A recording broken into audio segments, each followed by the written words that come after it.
बिस्मिल्लाहिर्रहमानिर्रहीम।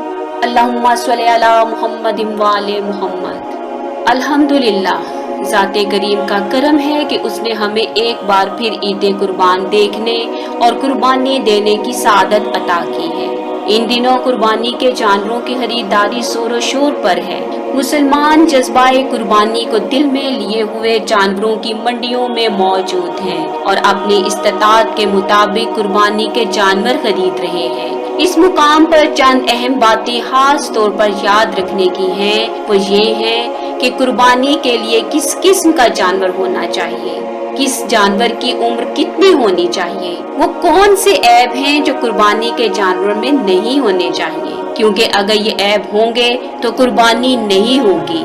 शरीयत मुहम्मदी में ये तमाम मसाइल तफसील के साथ बयान कर दिए गए हैं। उलमा और फुकाहा ने इन शराइत को खोल कर बयान कर दिया है। वाज़ेह रहे कि शरीयत मुताहरा में कुर्बानी के जानवर की कुर्बानी दुरुस्त होने के लिए एक खास उम्र मुतय्यन है, यानी बकरा बकरी वगैरह की 1 साल, बैल गाय भैंस वगैरह की 2 साल और ऊंट और ऊंटनी की उम्र 5 साल पूरा होना जरूरी है।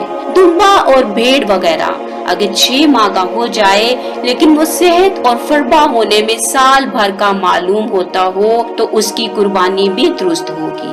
अगर यकीनी तौर पर मालूम हो कि इन जानवरों की इतनी उम्रें हो गई हैं, यानी कुर्बानी के जानवर को अपने सामने पलता बढ़ता देखा हो और उनकी उम्र भी मालूम हो, तो इस सूरत में उनकी कुर्बानी दुरुस्त है। पक्के दांत निकलना जरूरी नहीं बल्कि मुद्दत पूरी होना शर्त है। ताहम आजकल चूंकि फसाद का गलबा है, इसलिए सिर्फ व्यापारी की बात पर एतमाद नहीं किया जा सकता। लिहाजा एहतियातन दांत को उम्र मालूम करने के लिए इलामत के तौर पर मुकर्रर किया गया है। दांतों की इलामत ऐसी है कि इसमें कम उम्र का जानवर नहीं आ सकता, हाँ ज्यादा उम्र का आना मुमकिन है। यानी तजुर्बे से ये बात साबित है कि मतलूबा उम्र से पहले जानवर के 2 दांत नहीं निकलते।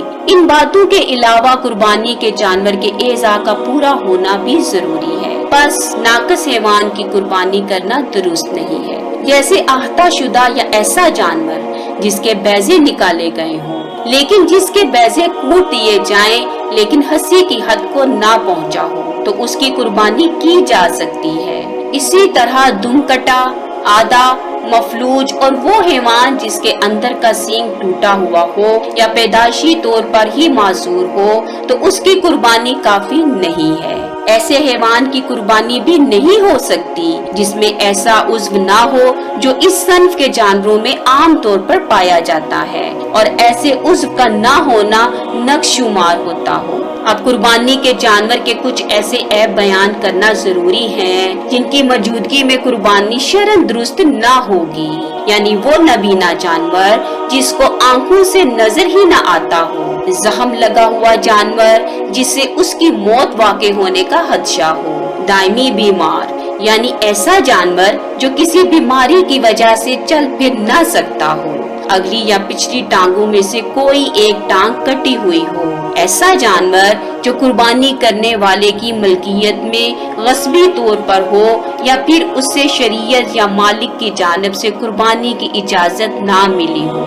लिहाजा जो जानवर मलकियत में ना हो उसकी कुर्बानी सही नहीं, मसलन गस्ब या चोरी किया हुआ जानवर और इसी तरह बातिल और गलत दावे से हटाया गया जानवर, क्योंकि अल्लाह ताला की मासियत और नाफरमानी के जरिए अल्लाह का कुर्ब हासिल नहीं हो सकता।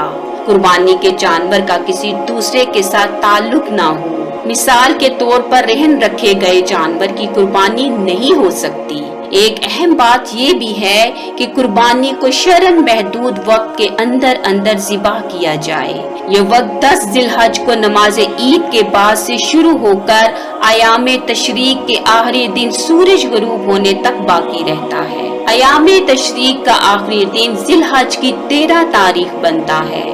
इस तरह ज़िबा करने के 4 दिन हैं, यानी ईद के दिन नमाज ईद के बाद और इसके बाद 3 दिन यानी 11, 12 और 13 जिलहज के अयाम कुर्बानी के दिन हैं। لہٰذا جس نے بھی نماز عید سے قبل قربانی ذبح کر لی یا پھر 13 ذی الحج کو غروب شمس کے بعد کوئی شخص قربانی کرتا ہے تو اس کی یہ قربانی صحیح نہیں ہوگی۔ اللہ کریم ہمیں شرعی طور پر مقبول انداز میں قربانی کرنے کی توفیق عطا کرے اور ہم سب کی قربانیوں کو اپنی بارگاہ میں قبول فرمائے۔ اللہم صلی علی محمد و آل محمد۔